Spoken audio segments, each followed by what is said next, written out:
Hey everybody, welcome to Gab with Garima, episode number 117. I have not done this in a while. It's been probably, I don't know, almost a month because we moved to doing this bi-weekly and then we needed to cancel due to some meetings that we had internally. So it feels foreign. So I would love to hear from some of you guys because it is weird to be talking to you all again and doing this live stream as I haven't done it in like a while.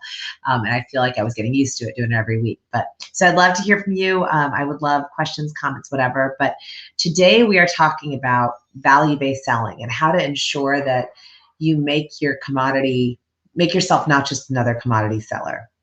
So as most of you know, I started in payments and most of my career has been in payments. And that's where I spent the last 17 years.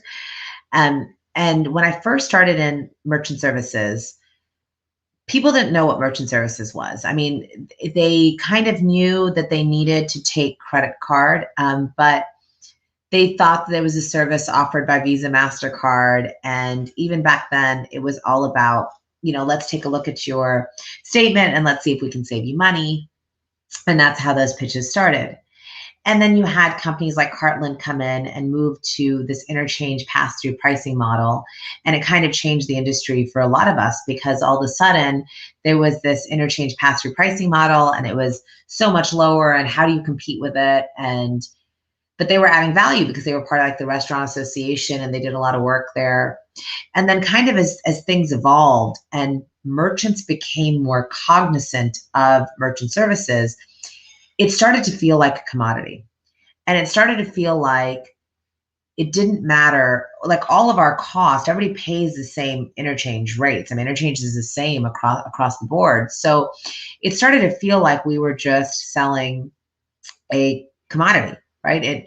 And merchants didn't care who they processed with as long as they received their money into their account. So as long as I can take a transaction and that transaction goes through and I get money into my account, great. I'm super excited and this is working for me. The moment that doesn't happen, I'm going to have a problem, right? So that is really what became merchant services. And I can tell you in my career in merchant services, we saw a lot of that, right? We always used to talk about, oh, it's important to sell value. And if you sell on rate, you're going to lose on rate. And so let's talk about the value. But to merchants, it's a very difficult conversation because if I'm the buyer and I know that I need this service, like I need my lights to be turned on. I don't care which electric company I use. I just need my lights to turn on. And I don't care what gas company I use. I just need to have gas, right? I need a utility. I need a commodity. I need a phone line. I need whatever. And the problem with all of that is that as you become more of a commodity product, all people are looking at is price. And you end up getting stuck in this race to the bottom, this idea of, okay, well, if they're giving it to you for 10, I can give you the same service for less. And it's this consistent undercutting, which is driving really hurting profits in the merchant services industry. So several years ago, people started talking about ISV and ISV integrations, and it became this buzzword and how important it is to have integrations to VARs, which are value-added resellers, and ISVs, integrated software vendors. And why is that a thing? And it became a thing because it was like, oh, well, let's see if we can add value. Let's see if we can do something else. Because guess what? If you're using this software and we happen to be integrated to that software, you have to use us for merchant services. You're not buying us for merchant services. You're actually buying us because we come along for the ride with the company that you're working with or with the ISV that you're working with, right? So, and that's helped a lot. And there's definitely been a lot of merchant services companies or payments companies and companies out there that have embraced that idea of partnering with and integrating with various technology partners and really adding value for their customers. But a lot of times it seems kind of rote. It just seems like something that they're doing because they're supposed to, and oh, this one will integrate with that one, this one will integrate with that. So how do you really set yourself apart? I'm going to give you guys an example. There's this global shipping company, where people were just selling space, right? So customers were just buying the space on those shipping containers and they didn't know if it was arrive on time. It doesn't really matter because they just wanted to buy the space. So there's this Denmark-based company, I'm sure you've heard of it. In the 21st century, it's called Maersk. I'm sure I'm saying that right. Maersk. I don't know how to say that, but it's Maersk. I'm sure you guys can picture the containers. I know I can. They knew that they were letting the customers down. They thought that, oh, if we increase like our reliability, our timeliness, if we add value, if it's not just about buying space, if it's not just the same commodity that everybody has, if we're able to add value to that customer's business and we're able to give them something a little bit more timely, be a little bit more reliable, then what happens? Well, when they moved from a commodity-based sale of just selling space to a value-based sale that was actually helping their customers' bottom line, they saw an increase of 350% in their ROI. That's crazy. They saw an increase of, let's just say that again, within 11 months, just from going from selling space, right? Selling space on containers, just from doing that and saying, we're going to sell you the same space, but we're going to guarantee you that it's going to be on time, it's going to be reliable, it's going to be all these things. They had a 350% revenue increase, ROI increase within 11 months.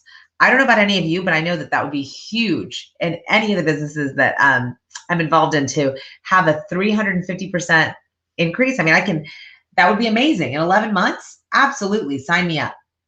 So how do we actually do this? The real value comes in finding a solution. And so, a lot of people talk about consultative selling and how do you have that consultative selling approach and how do you understand what the business is doing and work on that. The problem becomes when it's just a consultative sale and yes, you're being their consultant and talking to them and working through their problems, but you're not coming up with solutions that help their bottom line. If your customer's business, their bottom line isn't at the top of your mind every single day, you are losing out on the value-based sale. So what are things that you should be thinking about, right? So first of all, think about your customer's business. So if you're thinking about merchant services and stop thinking about merchant services for a second and think about their business. If I'm selling to a restaurant, what is the most important thing for a restaurant? If I'm selling to a dry cleaner, what is the most important thing in their business? What are the levers that impact their business? Obviously, everybody wants to increase revenue and decrease expenses. That's a given. But what are those levers that people can pull to make that happen? So is it that your product helps them decrease expenses because it lessens their payroll or it lessens administrative expense? Does it decrease their expenses just because of fixed cost? Does it increase their revenue because it helps them with customer acquisition? And if so, how does it do that? Right? So what are those key levers in that business? For example, at Biller Genie, when we talk to companies that are in payments, we are telling that what we do is we reduce all of the time and work that it takes to do accounts receivable, right? So we're getting rid of all of that administrative expense, that potential double keying or dual entry and all the errors that can come along with it. We're getting rid of all of those things. So that's how we're reducing expense, by ensuring that we are getting rid of all the administrative time, all the double work. So that there's a time, like there's a value to that time, right? So we're doing that, we're reducing expense. But then we're also adding revenue because we're getting them paid on invoices that they may not have ever had in the past, right?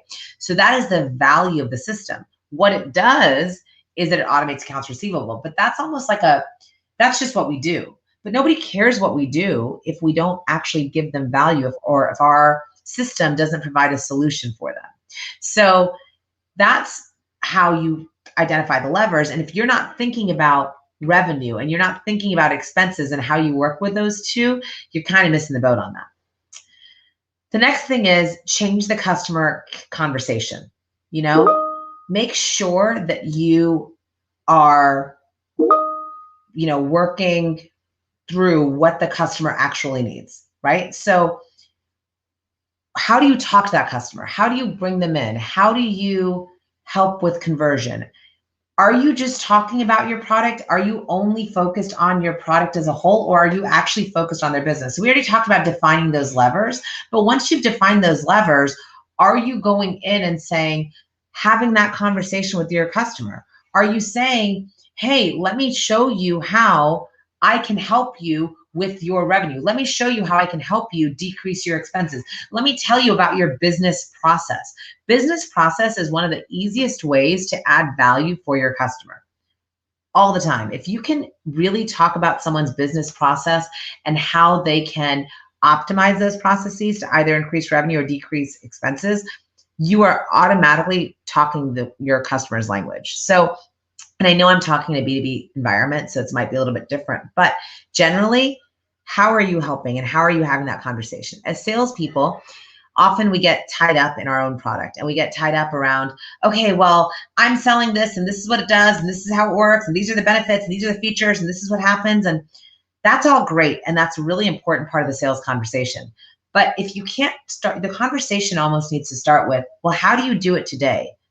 How do you work today? What works for you? Where do you see the most pain in your business? Where do you see the most room for improvement?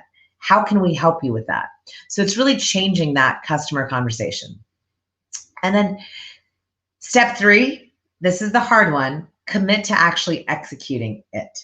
So it's really easy to say to your salespeople that, hey, I want you to sell value. But at the end of the day, you're kind of, hey, how many deals you get? What happened? How did this go? Da, da, da.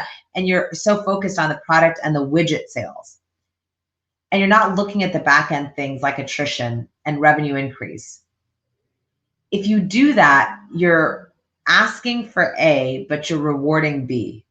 So ensure that when you are having these conversations, when you're telling your sales team that it's important for them to have value-based selling and solution-based selling and not commodity-based selling, you have to then reward for that behavior. And the things that you can see that you'll see immediate rewards within your business is what happened to your revenue on a per customer basis? Did that go up? Because it should.